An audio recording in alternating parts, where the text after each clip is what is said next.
What's going on, guys? Middle Tokusatsu here with a sort of semi-review / initial reactions to the first episode of Power Rangers Dino Fury. Now, I'm not quite sure if this is going to be a weekly thing, but given that this is the premiere episode, I thought I'd give a couple of opinions on it. So, I gotta say, it wasn't half bad, honestly, because it was definitely executed well. It kept the pace going. Pace was done very well. Character dynamics are also a plus as well. So, I'll say that I'll keep cautiously optimistic for this season because, we've had good season premieres before with Beast Morphers, Dino Charge, only to be let down later on. So, I'll say so far so good, but I'll keep an eye out in case things do go south. So, as far as characters go, I guess we'll start with Amelia. So Amelia is definitely your kind of go-getter, motivated character, kind of like Shelby from Dino Charge, or even her name escapes me. Beast Morphers. It's Zoe. There we go. Why did I forget that? But anyway, so she works for a sort of news firm / BuzzFeed type place called Buzz Blast. And the first thing we see is that she arrives at her job, and she's kind of having a one-on-one with her boss about covering a story, and her boss knows that, she has a tendency to... She believes in the supernatural, and her boss knows that she has the tendency to, chase after those kind of stories. So, she allows her to check out the story that she's been wanting to get on about Dino Hinge, and she tells her, okay, you can cover the story, but, none of that, paranormal BS, and it has to be factual, so keep it real. So she goes off in the forest, and she runs into our future Blue Ranger, Ollie. And at first she thinks that he's a ghost and captures her in her little electrical net, as we saw in the preview clip. So they meet up, gets out of it, and initially, I like Ollie because he has a sort of sarcastic cynicism to him that we haven't seen with really any other Rangers this past decade, because most of them have been, the buddy goody two shoes kind of people.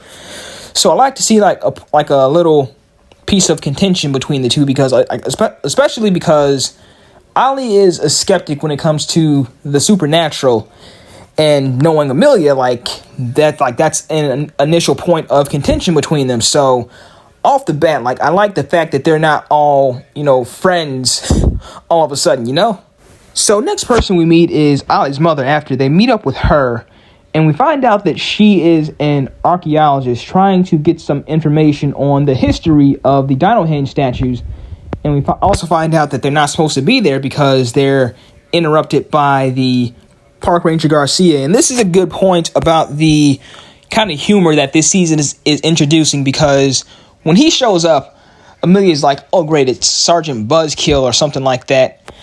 And Ollie's mother thinks that that's his actual name and addresses him as such. So that was kind of funny actually, and kind of clever. I'm so glad that they're actually considering, humor that's not so cringe.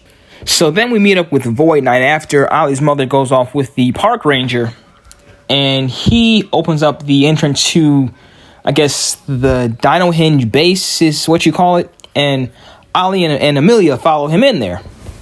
So next person we meet is the little dinosaur cyborg sidekick. I don't know what her name is. It was kind of hard to pronounce, but I'll learn it eventually. So Void Knight is looking for this energy source called the Sporix, and he's trying to get it out of the, the cyborg dinosaur character. And Ollie and Amelia step in to help. Well, Ollie first and foremost. And all the while this is going on, she's trying to wake up Zato, our Red Ranger. So eventually, things escalate. She gives them the dino keys, they morph, and the fight ensues. Now, a couple of notes about this fight. So, first thing I noticed is the background music, because apparently we do have a newish composer. Apparently it's someone from the Disney era. So I noticed the new music right away, and it sounds really awesome because it's kind of like a techno soundtrack, and it's not really something we've had before, so I appreciate the fact that like it's something totally new and refreshing in that aspect. The fight choreography was good too. I mean, they got a little wire fooey, but hey, that's Power Rangers for you. So eventually Zato does wake up, and we don't get too much on him before the end of the episode, but what we do see of him from the fight, though, he sees the situation and springs into action, so there's not too much he could do there. But we do get answers about the dino daggers we saw in the poster, so apparently their swords can turn into those daggers, and Zato uses his to try and attack Void Knight, but accidentally ends up releasing the Sporix, and this is the point where Void Knight leaves and takes at least one of the Sporix with him, and it's a monster with this really stupid cowboy accent. But hey, I mean, Lost Galaxy had an Elvis monster, so who am I to complain about that? So then after the fight is when Zato initially introduces himself to Ali and Amelia, and we find out that he is a warrior from over 65 million years ago from a planet called Ravcon, and he was part of a group of knights that fought the Sporix on his planet originally, but then the Sporix came to Earth, and then they followed them, and then the battle ensued there as well. And then this is where we find out where the Morphing Masters actually come in. Like, yes, like those Morphing Masters from the comic, well, their design is based off of the comic book look, so it's an interesting bit of lore that they added to, I guess, try and appease any older fans that might catch on to that, myself included. So then we find out that the Morphin Masters actually turned Zato and the Ravcon Knights into the very first Dino Fury Rangers, and I guess technically you can call them the very first team of Power Rangers, because I mean, being 65 million years ago, I mean, no other teams were around according to the rest of Power Rangers history, so I mean, it kind of makes sense. So that's pretty much the gist of Zato's backstory. So apart from that, we don't really get to know too much else about him, but I will comment on the way they wrote for Zato's character here. So they're like, there's this really like nice sense of stoicism to him because he is a battle-hardened character. It's like, so it makes sense that he would kind of have that heroic, upright attitude to him. And in the past, we've had, stoic Red Rangers before, and especially in the Neo Saban era, where it didn't quite work because there was nothing else to justify that kind of character trait. Like with Troy, he was very bland and emotionless, and we really don't know why. But with Zato here, it makes sense though. There's something to that. So I definitely will say episode 1 was really a good start though. But we can't hold our breath just yet though, because one good episode doesn't mean anything for the rest of the season, as we've seen in the past. So it's honestly going to take the rest of this season to see if it holds up though.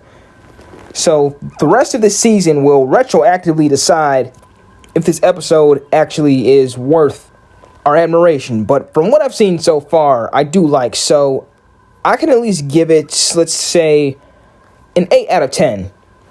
A good job, but keep it up and maybe even do a little better, because one nitpick I do have is there were some little cringe off lines, especially during the fight. Like when they first morph, Amelia was like, "You're in big trouble now, come on now. You can do better than that." But apart from that, though, this was an overall good episode. So, solid 8 out of 10. So, anyway, that's about all I have. So, be sure to like, comment, and subscribe. Be sure to like my Facebook page at Migo Tokusatsu. We're also on Twitter and Instagram. And this is Migo Tokusatsu, signing out.